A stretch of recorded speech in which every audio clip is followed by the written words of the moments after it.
Hi, my name's Kevin McQuillan, and the following pre-recorded conversations are my attempt to make sense of the human experience through the practice of yoga. I hope you enjoy.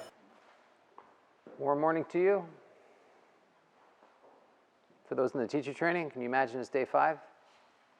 Time is flying by, even if it doesn't feel like that.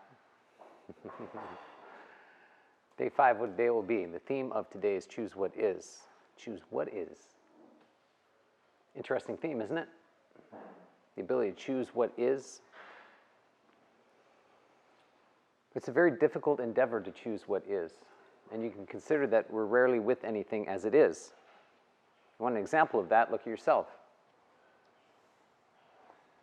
How often do you choose yourself as you are? It's an interesting inquiry, isn't it? The opposite of choose what is what should be. What is versus what should be. What is versus what should be. And that's how it can be.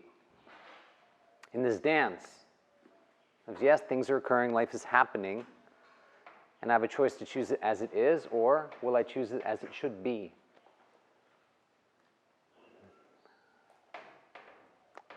This is what you'll have an opportunity to explore today. Of how you position yourself in the world, and how you see the world, and how you embrace the world, where you do and where you don't. And that'll be a fascinating equation to unpack and unfold for you as the individual. And there's some distinctions up on the board to break these things down, as I like to do. I always like to get a sense of the tendencies to torment ourselves, and then how not to do that. And so that's the attempt of these conversations, of breaking down, creating distinctions, and how we create some chaos and conflict in our lives. To pinpoint where that is, and then develop a practice or a mechanism that is a countermeasure to the ways in which we torment ourselves, so we can stop doing such things. Because they have heavy consequences attached to them. It's very interesting being a human being, isn't it? It's fascinating.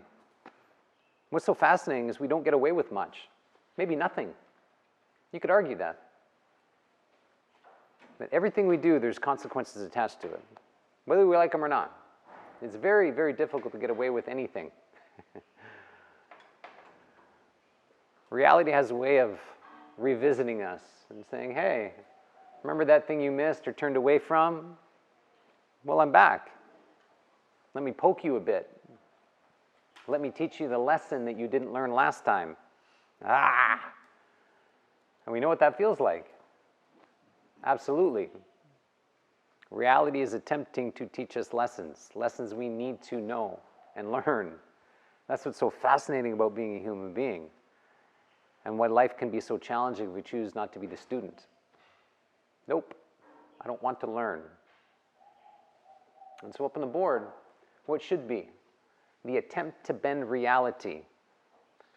Yes, this is happening, but it should not be happening. And so I'm going to try and bend you in a way that is much more acceptable to me. And we can do those things. We can do that to ourselves for sure. You are totally unacceptable, and I'll attempt to bend you into a different version of yourself. In relationship at times. No, you don't get to be that way. Nope. I'm going to try and bend you, and so you stop being that way. And when you are that way, you're much more acceptable to me. So let me bend you and shape you, and all of these things that we attempt to do in relationships that often don't work out so well. We pursue the ideal. We talked about that yesterday, the ideal, the perfect version of something, whatever that is, the perfect version of you, your partner, your parents, I don't know, whatever you're pursuing, the ideal, where there's expectations and attachments attached. And we can get attached. It's very difficult to detach from our ideals. It's very difficult. We can put a lot of pressure on ourselves. We can put a lot of pressure on other people. So they're closer to the ideal that we have. This illusion, this fairy tale, this vision that we're comparing to. And that's what's so interesting about being in a relationship. If we're not careful and actually not in a relationship with a person, we're in relationship with the ideal and then down to this person. And that's never going to work because the comparisons are always there. You're not this. You aren't this. What the hell's going on here? This is what I want. And what's so bizarre is that people can't see the ideal that we have. And so they're blind. And often we do a terrible job of explaining ourselves and our ideals and our visions and our boundaries and values and expectations and all these kinds of things. It can come across as, well, if you loved me, you'd know. If I have to tell you, then it's not organic. It's like, what? Okay. So let me just flounder around here trying to figure you out with no help. It's so strange how we can get caught up into that. And it's very common. It sets us up for disappointment and failure, and it sets up the other for the same.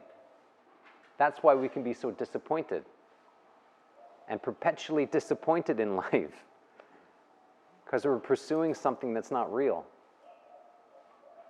And that's okay at times, to pursue a vision, something that's quite not real yet, the future version of something. But we also have to have the capacity to come back to reality, feet on the ground. Like, how am I making that real? So I can touch it and speak to it and feel and these kinds of things versus the illusion of something. And so if we continuously chase our expectations and attachments and our ideals, we're woefully blind and resigned, which is a very difficult posture to take, resignation. There's no hope. It's hopelessness in action, resignation. This will never be. So I'll just be disappointed with you, I guess. And that's tough. It's tough on everybody in that situation. And so we abandon responsibility in that by speaking up, by making sure that we're rooted and grounded in reality, in relationship with people as they are, these kinds of things. We abandon all of that to chase the ideal, the illusion. And what's so fascinating about that is we always get to be right about our ideal and justify why we're behaving the way in which we're behaving.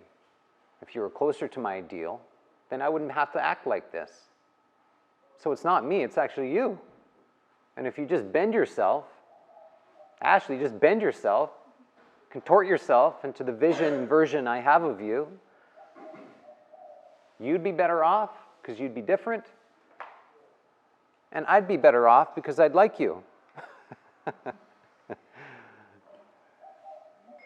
And that's the message that we can send, which is a stiff message.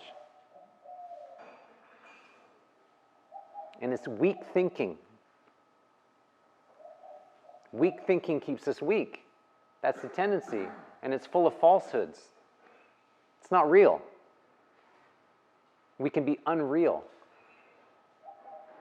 And being unreal in this world is a dangerous place to be, being unreal. And nobody will take you seriously. Nobody in their right mind would take you seriously if you're unreal in this world. Why would they? You have nothing to offer except some weak thinking and falsehoods. And if anybody chose to be with you, you wouldn't respect them anyways. That's what's so interesting. Weak thinking leaves us weak. The outcome is up on the board. And the outcome is we get crushed by the weight of holding all of that up. And it's a heavy infrastructure. And it wobbles us. trying to hold this thing together. And life crushes us at times. And if we get crushed too many times, we won't get back up. And so the idea is to prevent being crushed as much as we can. And that's what these practices are designed to do, as I see them, to get real, to get your feet on the ground, to stand on your own 2 feet, to create a posture of presence.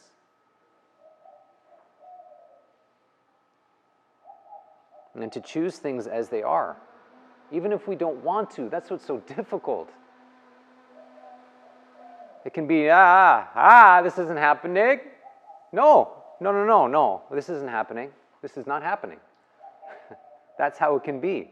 No. This is way better off over here. You stay here, I'll be over there, and we're good. In those moments, we fragment, we split. And then there's less of us. We do that here, and then we do that there. And then we are in the wobble.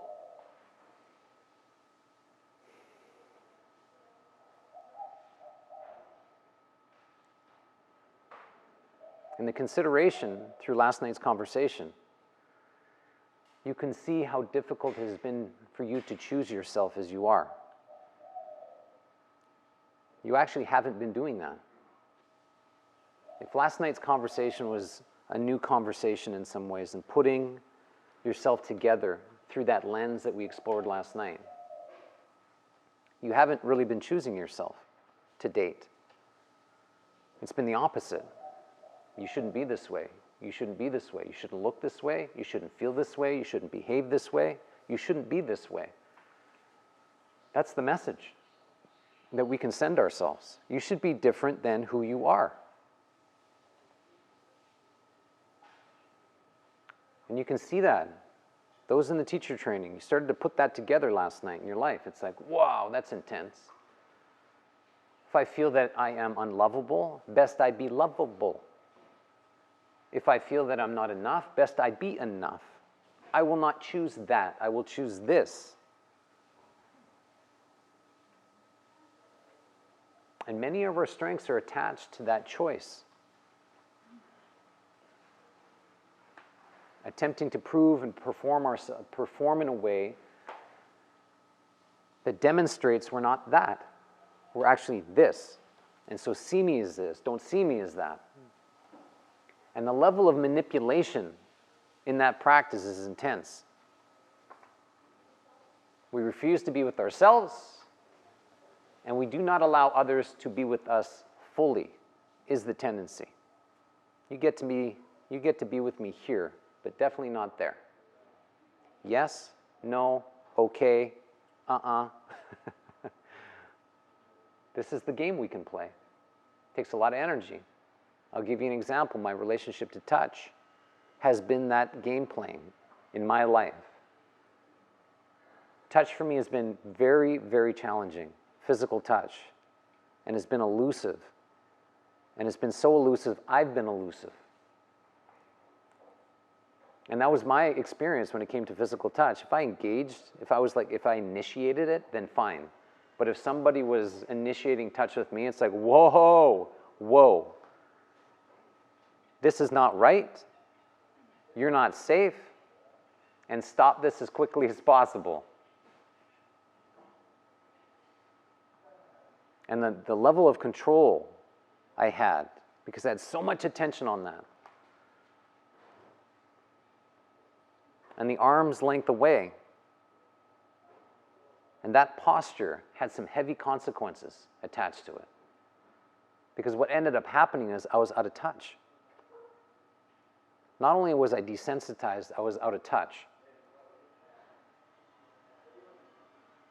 And I was weakened in so many different ways, and so when life called on a different part of me, I didn't have the capacity to respond. And life would crush me at times.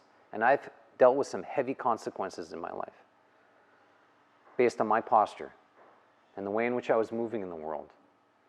And some of those I did not listen to. And so they revisited me again and say, hey, are you ready for this yet? And sometimes I was, and sometimes I was not, because I refused I refused to address what I needed to address.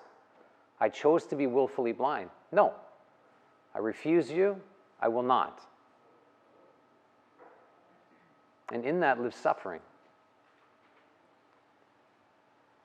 And it's really been only, I've been tracking this for quite a while, but certainly over the last 6 years being with Serena, I've really had to confront. I didn't have to, I wanted to, because I could see the limitation I had. And if I really wanted the kind of relationship I wanted, then I had to address this. Because otherwise, it wouldn't work. How could it? I wouldn't allow it to work. Being in a relationship on my terms, how I wanted things, it's like, good luck with that. Let me just bend you and contort you a while and see if you can hold that posture in this weird pretzel I put you in, where you can't breathe. It doesn't work.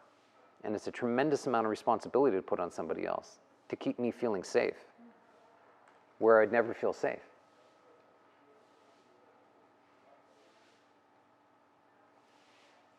I remember times early on, Serena, I'd go visit her in the US, and this one time, we went on this road trip.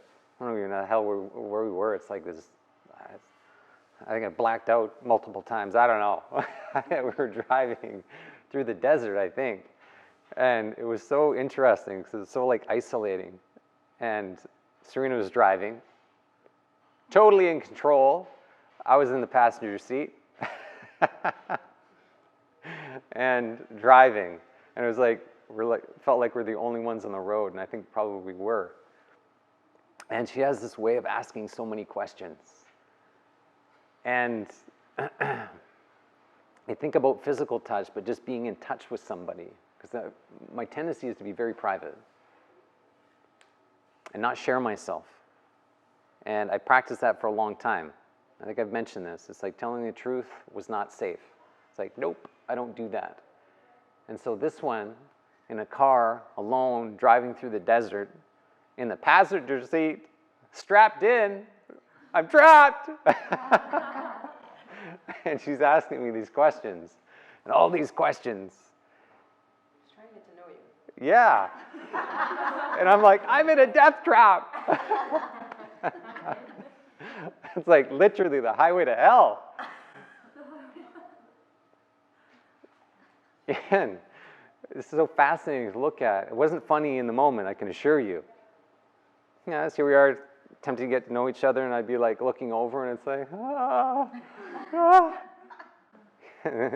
and trying to keep myself together, but it's like, you know, it's in these, when I think about it, it's like I'd look over, and it's like she was changing. You know, it's like I'd look over, and then all of a sudden, like these horns would pop out, and then, you know, it's like turning into this dragon. And that's what it felt like for me. You know, it's like, oh, I am about to die kind of thing. I'm going to die. And that's what it felt like. And the weird things that were coming up for me in that car ride. I was writhing in pain. Because it was so uncomfortable for me.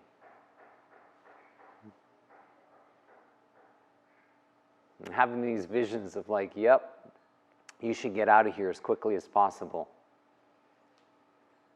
Looking at the speedometer, I could probably jump.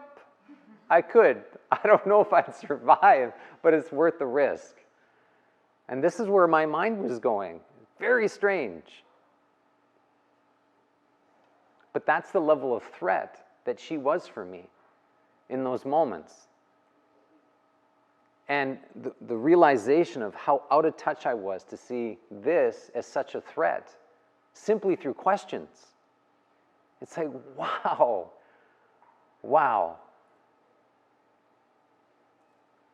And in that, I was attempting to share my experience. I'm like, I am so uncomfortable. My skin is crawling. My legs won't stay still. And that was my attempt to share my experience with Serena so she could understand why it was so weird, but also good for me to say it out loud, to reveal my vulnerabilities. And that was difficult to do, because the stance is like, oh yeah, I'm good. You're safe with me. I'm totally fine. I'm a good guy. And it's like, no, I've got issues. I've got issues that I need to work through. And if you're patient with me and understand me, maybe we can have the kind of relationship that's good for me and good for you. And she was extraordinarily patient with me and had to confront her own challenges through that. Serena's very touchy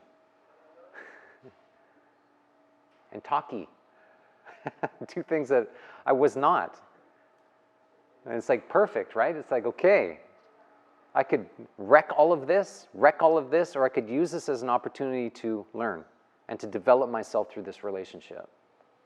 And if I can do that, I'll be better off as a consequence for sure. I'll be stronger. I can place myself differently.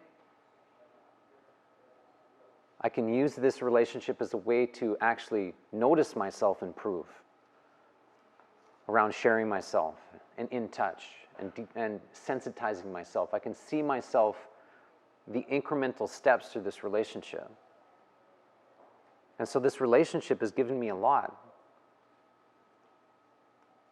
Most importantly, it's given me an opportunity to learn, which is substantial. And none of that was easy. None of that was easy, I can assure you. And in various different ways, it's still not easy for me. It's very easy for me to withdraw and pull away. And to continuously position myself. It's like, okay, this is good for me. I know it's good for me now because I have this measure to work from. I didn't before. And in that, I've created different kind of balance. There's something tangible that I can really hold on to now that I didn't before. Touch, talking, not safe. That's what I believed. I didn't have much to counter that with, but now I do. And how important that is. We can make choices out of beliefs and expectations and attachments without even attempting to try it on. No, that's not right for me. No, thank you. And we can choose our way through life. No, no, no, no. And what ends up happening is we stay the same through that equation. And there's nothing good about that. Because you already know what's waiting for you. You're starting to realize that much more in great detail what's waiting for you through that equation. And it's nothing good. Or you're anchored in the past, terrified. And so the way out, and through my experience, it's like, okay, I have this issue. I have this challenge that I have been pushing away for long enough.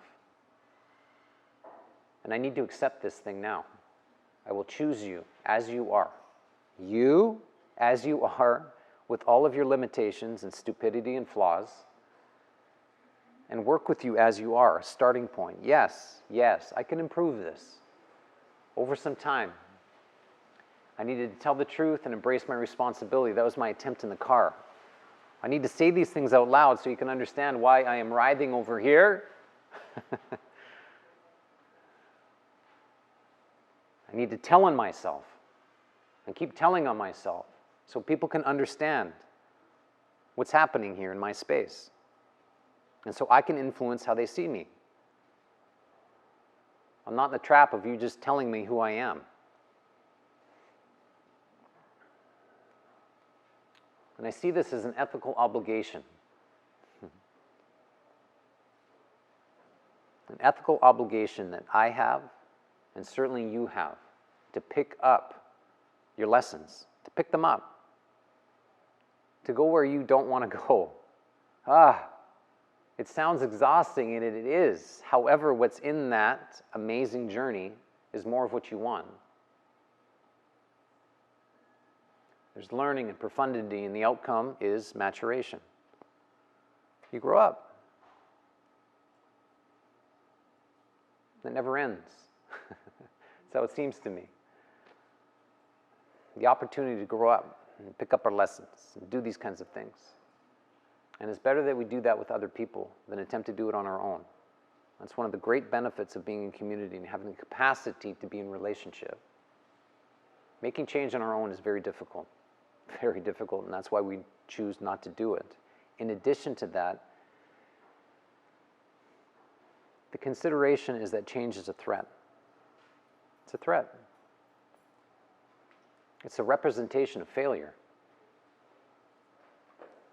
The chances of you failing is really quite likely. Not only is there a great risk of failing, it's painful to learn because we have to change to learn.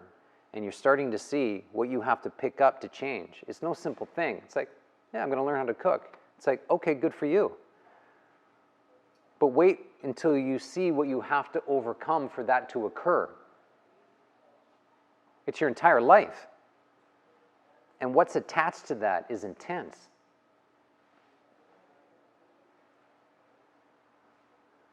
Like me with touch, it's like, okay, yeah, sounds easy. It's like, yeah, touch me. It's like, yeah, I'm totally fine with it. I'm just going to convince myself that I'm fine with touch. It's like, no, it didn't work that way. I had to catapult myself into the past and heal. And that's ultimately what change and learning is. There's a combination of healing that has to transpire. And that's why it's so difficult.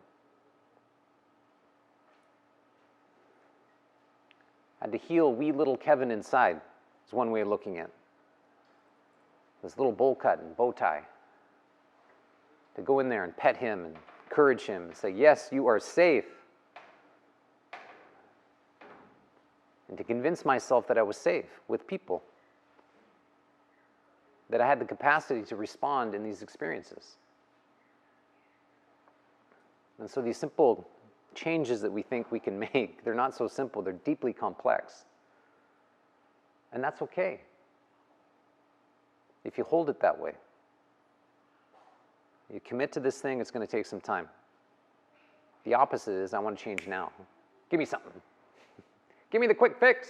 What's the next book, podcast I can swallow in the attempt to change? It takes months, years, a lifetime. Something like that to make the changes we want to make and need to make in our life. And to set the course and to wrap practices around what we find important to change. And that's what's so brilliant about these practices. We get to chant together. We get to kriya, meditate, move on the mat. If you use these practices wisely to develop yourself, there's nothing quite like it. There's nothing like it. That yes, you are important. Yes, you are important. And you must change. That has to be the message. So today, it's about choosing what is, and you are the is. You are that, the is. And so a question to make this real for you. What do you feel you need to choose as it is? What have you not been accepting fully to date?